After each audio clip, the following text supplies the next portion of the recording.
kalau kita bahas nilai beneficence itu, kita berikan terapi yang paling tepat, paling bagus, paling murah kepada pasiennya biasanya ya. Dan harus diingat juga bahwa kalau yang namanya beneficence itu harus untuk kondisi kasus-kasus yang sifatnya non-emergency. Ya, jadi kalau mungkin bisa dicontohin, yang namanya beneficence itu kita memberikan terapi yang terbaik lah intinya bagi pasien ya. Memberikan terapi yang terbaik, yang paling tepat, yang first line-nya, yang termurah untuk pasien kita. Tapi tidak boleh kondisi emergensi. Sehingga prinsip dari beneficence itu sendiri, jika tidak dilakukan, maka pasiennya tidak celaka. Contoh kasusnya ya, misalnya dokter memberikan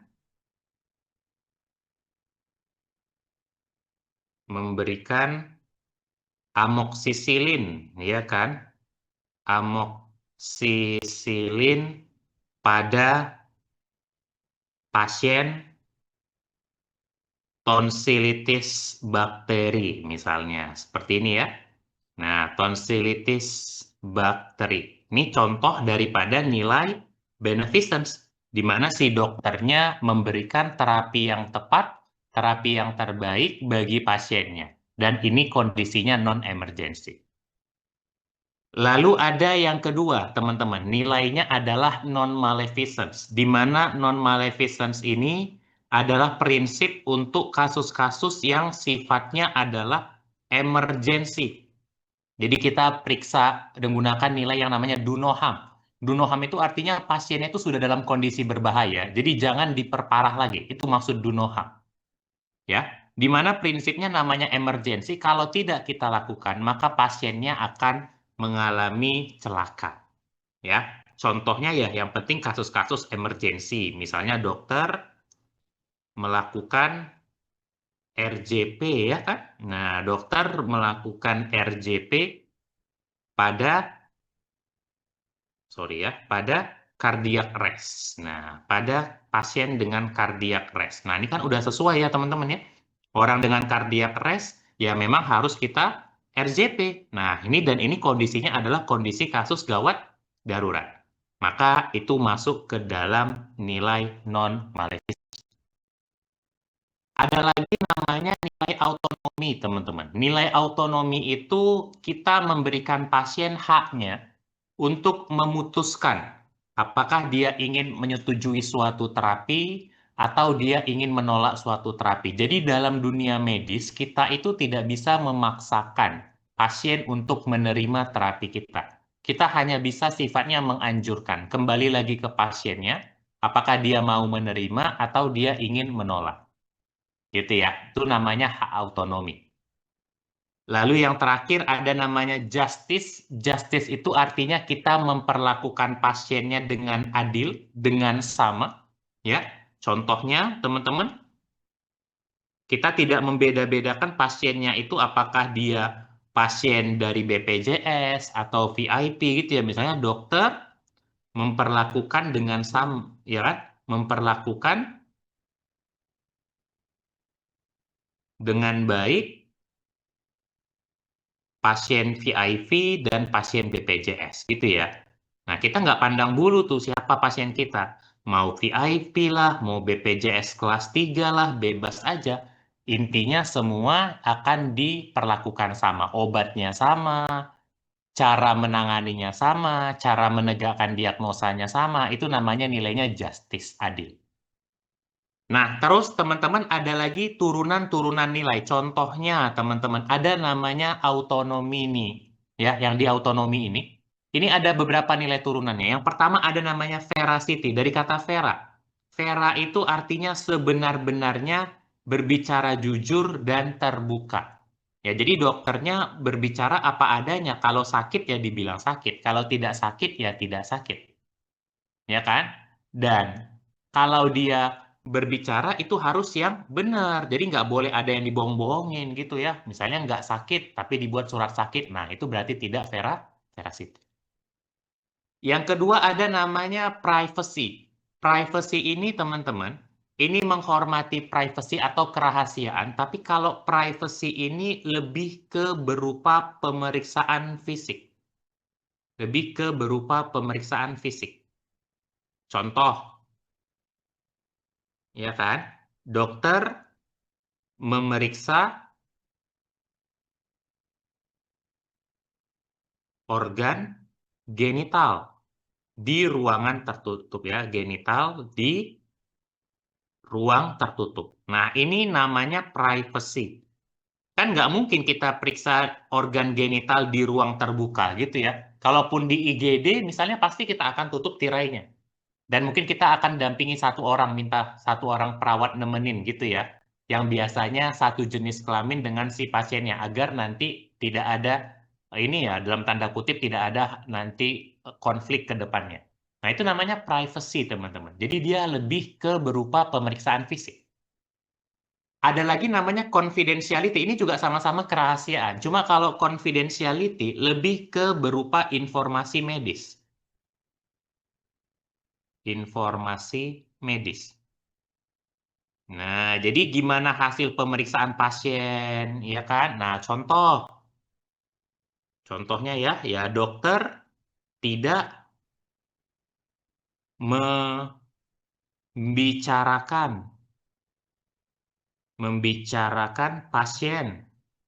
Misalnya apa ya? Pasien HIV yang dia tangani, HIV yang dia tangani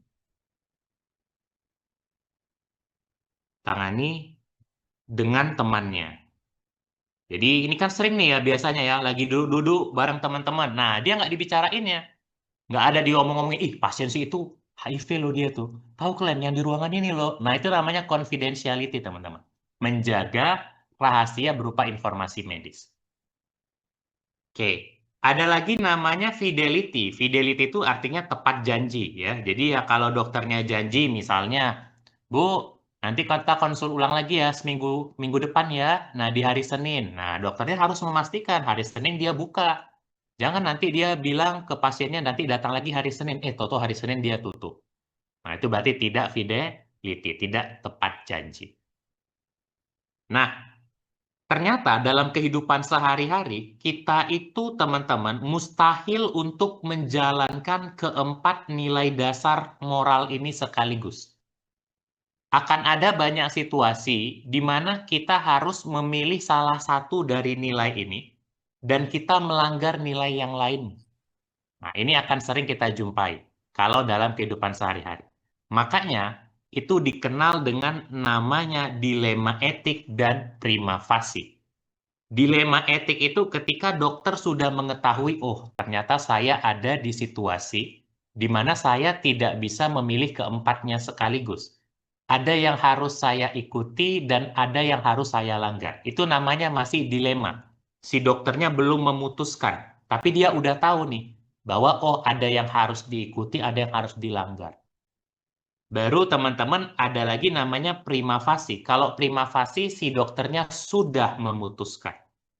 Ya, sudah memutuskan. Oke, saya memutuskan untuk mengikuti salah satu nilai dan melanggar nilai yang lainnya. Itu namanya prima facie.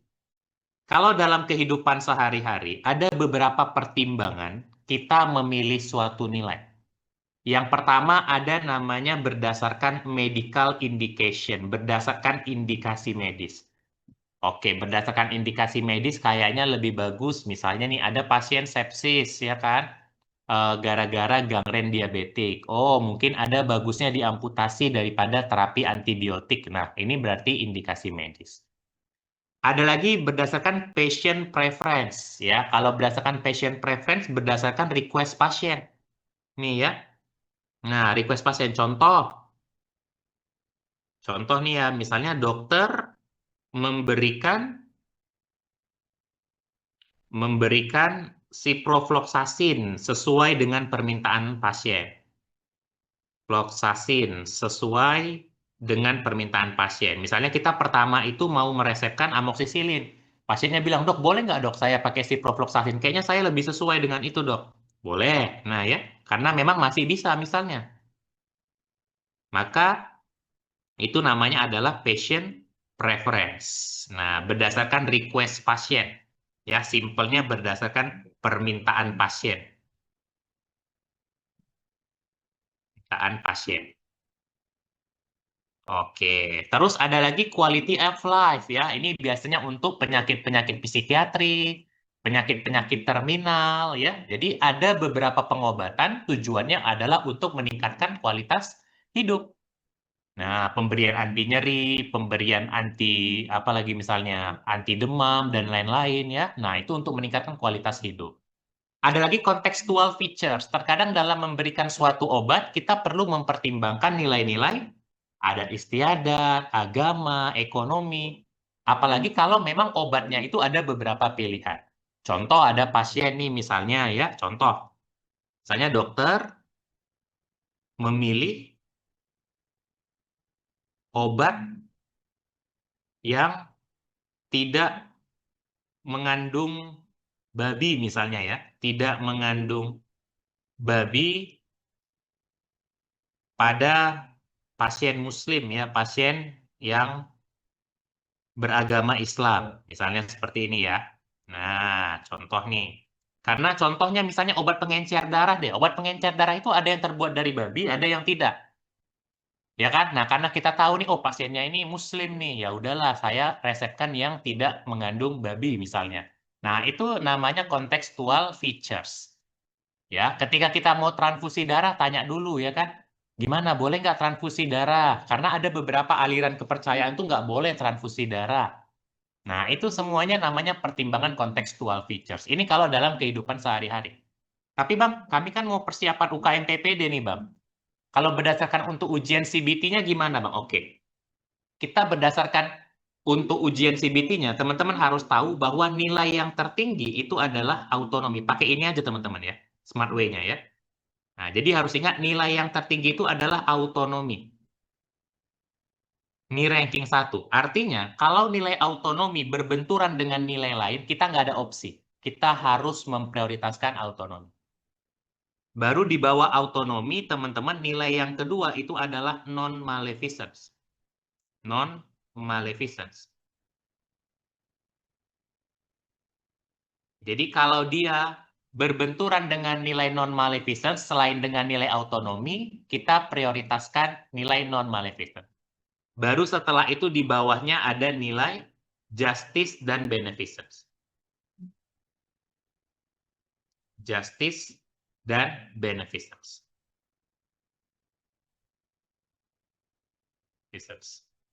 Contoh teman-teman. Ada dokter IGD. Nih. Pasien yang pertama datang.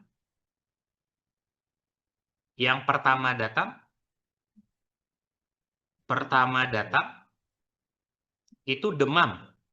Sakitnya demam. Ternyata demamnya gara-gara tonsilitis. Oke. Nggak berapa lama kemudian teman-teman datang pasien yang kedua. Oke. Nah, itu dengan shock hipovolemik.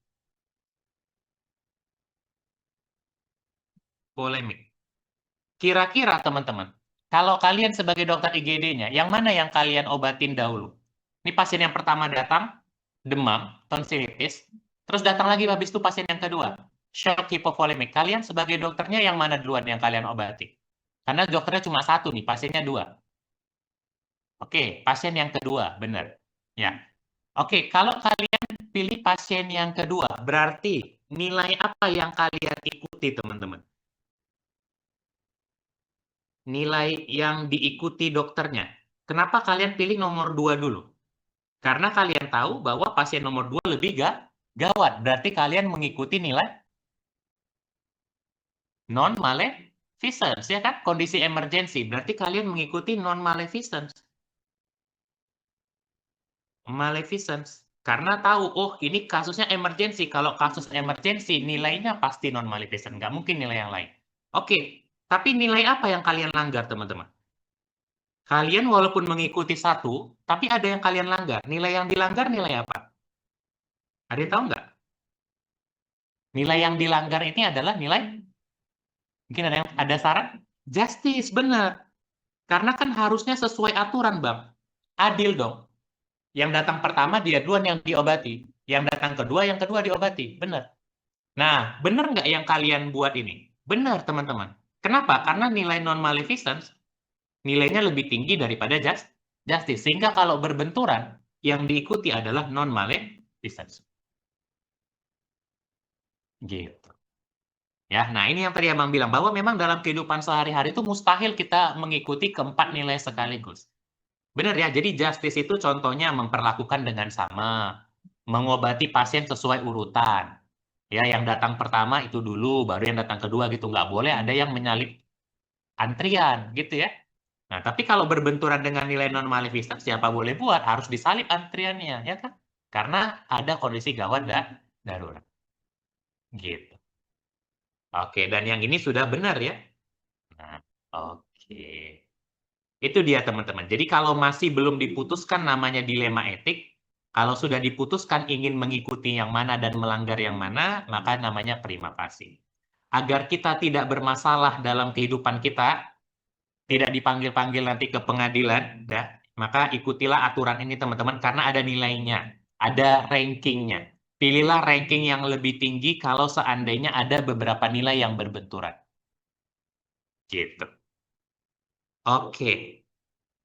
Yuk, sekarang kita coba bahas soalnya.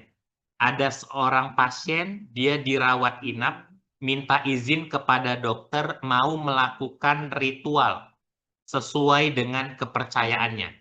Dokternya ngasih izin dengan syarat selama tidak melakukan hal-hal yang berupa kontraindikasi penyakitnya. Oke. Maka nilai apa yang diikuti dokter ini? Pasiennya request, dia penuhi.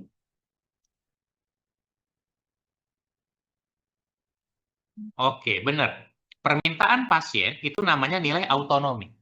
Kalaupun seandainya berupa kontraindikasi, misalnya nih Bang, ritualnya kontraindikasi sebenarnya.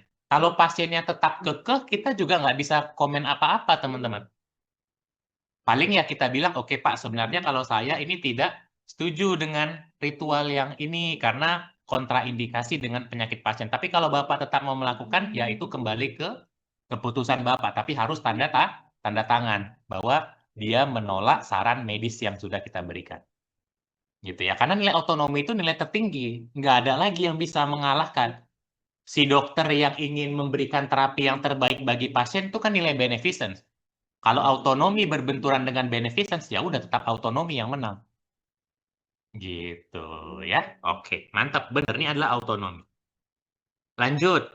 Ada pasien datang ke IGD, nah ada dengan gangren.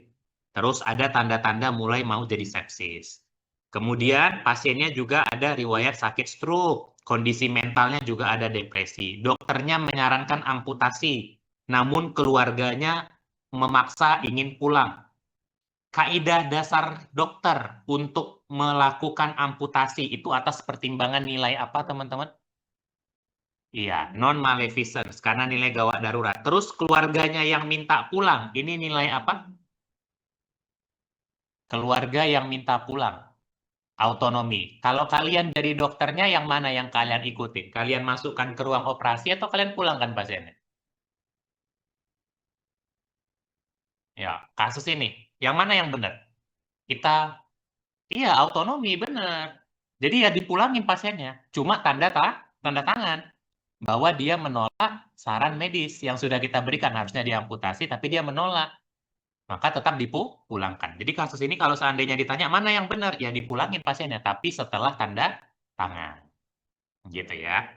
Oke, lanjut yang berikutnya. Ada wanita 39 tahun, ada nyeri pada payudara. Pasien mengatakan kayaknya dia kanker payudara, minta dirujuk ke dokter bedah. Sama dokternya malah dirujuk ke dokter psikiatri. Karena kata dokternya sebenarnya nggak ada kelainan. Dokternya menduga itu masalah psikologis aja. Oke, apa nilai etis yang dilakukan dokter ini? Merujuk ke yang seharusnya, bukan berdasarkan permintaan pasien. Iya, ini namanya beneficence. Oh, ini kayaknya hipokondriasisnya ini ya kan, bukan kanker payudara, hipokondriasis. Ya udahlah, dirujuk ke dokter SPKJ. Benar, ya, itu namanya beneficence. Selama ingat, beneficence itu memberikan terapi yang tepat, terapi yang sesuai, terapi paling bagus. Asalkan bukan kasus emergency, ya. Oke, lanjut soal berikutnya. Ada pasien datang memeriksakan diri atas sakit yang dia alami. Pasien dilakukan pemeriksaan. Dokter memberitahukan diagnosis penyakit pasien itu. Oke, dokternya ngasih tahu apa adanya lah ya. Gimana kondisi pasien saat ini. Maka apa nilai yang digunakan si dokter? Ini turunan dari nilai autonomi, teman-teman. Menjelaskan gimana kondisi pasien apa adanya itu nilai dari. Ya, benar. Nilai dari veracity ya. Jadi disampaikan jujur apa adanya. Oke, lanjut yang berikutnya. Ada seorang dokter menangani pasien post KLL, diagnosanya ada fraktur terbuka ostibia, grade 2. Kemudian setelah itu tanda vitalnya kalau dilihat ini masih stabil ya. Tekanan darahnya masih oke, heart rate-nya masih oke, suhunya masih oke. Terus memang ada luka terbukanya. Nah, ini pasien yang pertama datang ke IGD. Terus datang pasien kedua dengan solusio plasenta. Ini kayaknya aktif bleeding ya. Nah, namun dokter IGD itu malah nangani pasien KLL dulu. Akibatnya ibunya meninggal dunia. Yang dilanggar dokter itu apa, teman-teman? Yang dilanggarnya. Iya, dia melanggar non-maleficence, ya kan? Nah, ada orang yang stabil, ada orang yang udah shock dengan active bleeding. Masa dia tangani yang stabil dulu? Maka ini non-maleficence. Oke, kalau abang tanya yang diikuti dokter apa? Ini kan yang dilanggar. Yang diikutinya apa, teman-teman? Justice, benar, justice. Karena yang kecelakaan datang pertama. Yang kecelakaan datang pertama. Yang solusio plasenta datang kedua. Oke, nah tapi ini salah ya. Ini kalau dipanggil ke pengadilan salah dokternya nih. Ya kan, kena nih. Ya, karena tadi nilai non-maleficence lebih tinggi daripada nilai justice. Jadi ingat ya urutan nilainya ya, autonomi dulu, kedua non-maleficence, baru yang ketiga itu setara justice dengan beneficence. Oke, lanjut yang berikutnya. Ada laki-laki 72 tahun, mengalami KLL 30 menit yang lalu ya, pasien mengeluhkan tidak bisa menggerakkan kedua tungkainya. Setelah dilakukan CT scan, ternyata ada spondylolistesis. Kemudian dokter melakukan tindakan operasi untuk menangani fraktur. Ya, jadi ingin menangani fraktur ini kan kondisi gawat darurat ya. Akan tetapi kemungkinan pasien tidak akan bertahan dari operasi tersebut. Oke. Antara yang terbaik dengan gawat darurat. Berarti nilai apa aja yang menjadi dilema bagi pasien ini, teman-teman? Iya, antara nilai non-maleficence dengan beneficence. Benar banget ya. Non-maleficence-nya, gawat daruratnya harusnya dioperasi. Tapi beneficence-nya nanti kalau dioperasi meninggal pula di atas meja operasi. Mana yang lebih bagus nih ya? Nah, ini jadi pertimbangan. Maka biasanya kalau kondisinya kayak gini, si dokternya nggak berani ngambil ya. Diserahkan ke nilai yang lebih tinggi, autonomi. Ya kan? Karena susah nih dua-dua nih ya. Nah, diserahkan. Jadi gimana Bu kondisinya? Pak, gimana? Ini kondisinya seperti ini. Nah, jadi keluarga yang memutuskan, ya kan? Nah, jadi nilainya autonomi. Kalau autonomi pasti yang diikuti autonomi ya. Gitu. Oke. Berikutnya ada laki-laki 30 tahun datang ke IGD KLL kehilangan banyak darah, harus ditransfusi. Tapi keluarga menolak, ya kan? Keluarganya menolak karena katanya bertentangan dengan aliran kepercayaan mereka. Tapi dokternya tetap melakukan transfusi agar pasiennya selamat. Oke, apa yang menjadi dilema pada kasus ini? Oke, ini adalah antara non-maleficence dengan autonomi ya. Ini kasusnya beneran pernah terjadi teman-teman di Indonesia. Kalau kalian cari di Google mungkin ada nih kasusnya. Terakhir yang menang pasiennya ya. Jadi dokternya yang salah nih ya. Karena tadi teman-teman ya, kalau berbenturan non-maleficence dengan autonomi ya harus autonomi. Dokternya tetap melakukan transfusi waktu itu, makanya dokternya jadinya salah ya.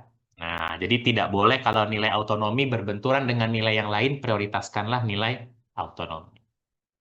Oke. Nah, berikutnya teman-teman kita bahas masalah persetujuan medis atau hak konsen. Ya, persetujuan medis atau hak konsen. Jadi ada syarat-syarat seseorang itu punya hak autonomi. Hak konsen itu maksudnya hak autonomi, teman-teman. Kan kita sebagai manusia punya hak untuk menyetujui suatu terapi atau menolak suatu terapi. Itu hak autonomi kita. Ya, jadi nggak ada dokter itu harus memaksakan, nggak ada pasien itu harus ngikuti saran harus ngikuti apa yang dibilang dokternya. Kalau pasiennya nggak mau ya nggak apa-apa, kita punya hak autonomi.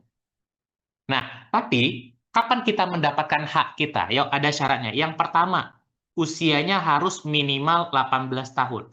Makanya ini kurang tepat ya, sweet 17 itu kurang tepat. Harusnya sweet 18. Nah, ini benar. Karena di usia 18 tahun, kita baru dapat hak autonomi. Ya kan? Contoh deh, lihat. Kenapa kok nggak pernah dokter spesialis anak itu masuk penjara semua? Padahal anaknya kalau mau diimunisasi nggak ada yang mau. Semua pasti anaknya nggak mau, nggak mau, nggak mau, nggak mau. Kenapa dokternya kok nggak ditangkapi? Padahal dokternya melawan pasiennya. Pasiennya anaknya nggak mau diimunisasi, dokternya tetap nyuntik imunisasi ke anaknya. Nah, kenapa? Karena anak tadi belum punya hak autonomi, belum 18 tahun. Gitu. Jadi, tapi kalau udah di atas 18 tahun, ya pasien yang nggak mau disuntik, dokternya tetap nyuntik, dokternya bisa masuk ke ranah hukum. Gitu. Atau syarat yang kedua, boleh juga mungkin di bawah 18 tahun, tapi dia udah nikah, teman-teman. Jadi kalau sudah menikah, dia sudah punya hak otonomi. Dan yang ketiga, pasiennya itu harus kompeten. Kompeten itu maksudnya satu, ya ini syarat kompeten ini tiga-tiga harus terpenuhi ya. Yang pertama, kesadarannya kompos mentis. Jadi kalau orang turun kesadaran, hilang hak otonominya. Oke, yang kedua, tidak gangguan jiwa berat. Gangguan jiwa berat itu maksudnya gangguan psikotik ya. Kalau nggak psikotik itu masih bisa. Bang, orang dengan gangguan kecemasan masih punya hak otonomi nggak? Punya, bisa. Orang dengan depresi yang ringan masih punya hak otonomi nggak? Masih. Tapi kalau udah psikotik, ya, skizofrenia, depresi, psikotik, nah itu nggak bisa ya teman-teman ya. Itu udah hilang hak otonominya. Psikotik ya. Oke, terus yang ketiga, tidak dalam tekanan. Jadi kalau ada seorang memutuskan tapi sedang ditodong, nah itu hilang hak otonominya ya, nggak berlaku, tidak dalam tekanan. Nah itu yang dikatakan kompeten.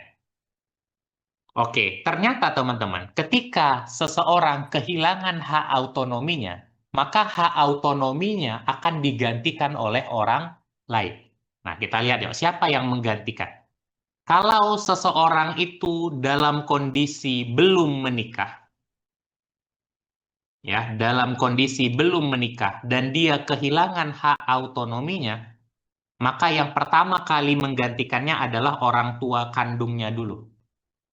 Kalau nggak ada orang tua kandungnya, baru yang kedua saudara kandungnya. Kalau nggak ada juga, baru yang ketiga paman atau tantenya. Tapi kalau pasiennya sudah menikah, maka yang menggantikan hak autonominya yang pertama adalah pasangannya dulu, suami atau istri. Baru yang kedua adalah anak kandungnya. Tapi dengan catatan anak kandungnya juga sudah memenuhi syarat usianya minimal 18 tahun. Makanya contoh tadi, ada dokter spesialis anak, anaknya nggak mau diimunisasi, tapi orang tuanya bilang, nggak apa-apa dok, imunisasi aja. Siapa yang diikuti dokternya? Orang tua. Kenapa? Karena anaknya hilang hak autonominya, belum memenuhi syarat.